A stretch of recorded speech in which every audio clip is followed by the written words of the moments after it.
À ce moment-là, j'ai vu mon mariage et je me suis demandé si j'allais y aller en chaise roulante ou pas.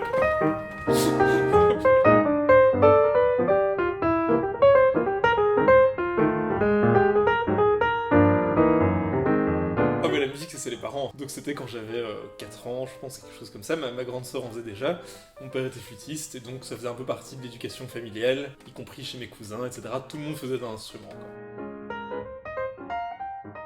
Des morceaux qui boostent, il y en a plein, mais il y a en tout cas un morceau qui m'a vraiment donné envie, c'était La Révolutionnaire de Chopin.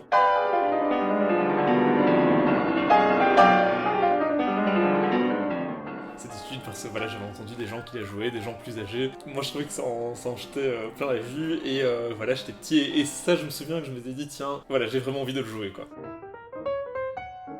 Dans ma loge, j'aime bien un peu, par exemple, je sais pas, je commence un peu à bouger ou à diriger le morceau, à le passer dans ma tête mentalement, en faisant des gestes, et pour avoir un peu la niaque sur scène, voilà.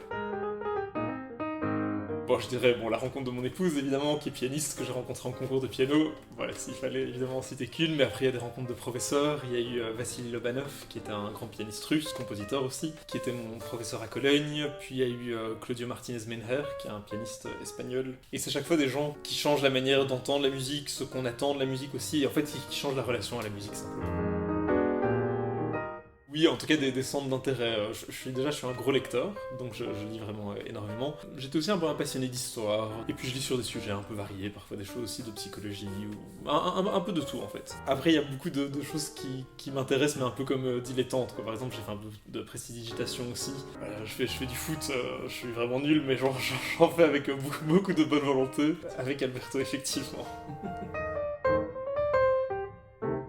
J'adore Bulgakov, Le Maître et Marguerite, qui est un de mes livres préférés. Il y a des choses de Camus que je trouve incroyables aussi. Il y a E.T.A. Hoffmann, cet auteur allemand qui on doit les contes d'Hoffmann, évidemment Casse-Noisette notamment, et qui a été un grand inspirateur pour Schumann, les Kreisleriana qui sont écrites d'après Hoffmann. Voilà, plein de choses. Quelqu'un que j'adore, c'est effectivement pas classique. Je l'écoute tout le temps, enfin en tout cas souvent, c'est Fats Waller, qui était un jazzman donc, dans les années 30. Je pense même années 40 aussi, pianiste, chanteur, entertainer, et j'adore tout ce qu'il fait à peu près.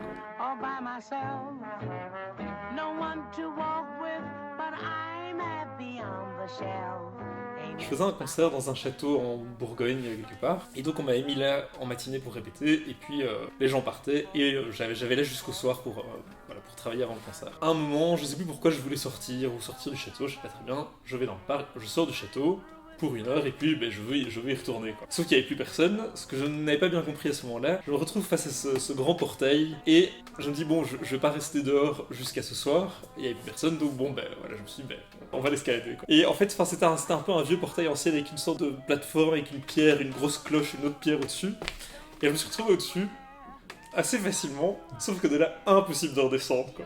J'étais vraiment coincé, je m'accrochais à une pierre, j'avais les pieds sur l'autre pierre, j'avais la cloche, c'était impossible de redescendre. Et en fait, à ce moment-là, j'ai vu mon mariage et je me suis demandé si j'allais y aller en chaise roulante ou pas, quoi. Donc voilà. Bon, finalement, j'ai réussi à descendre.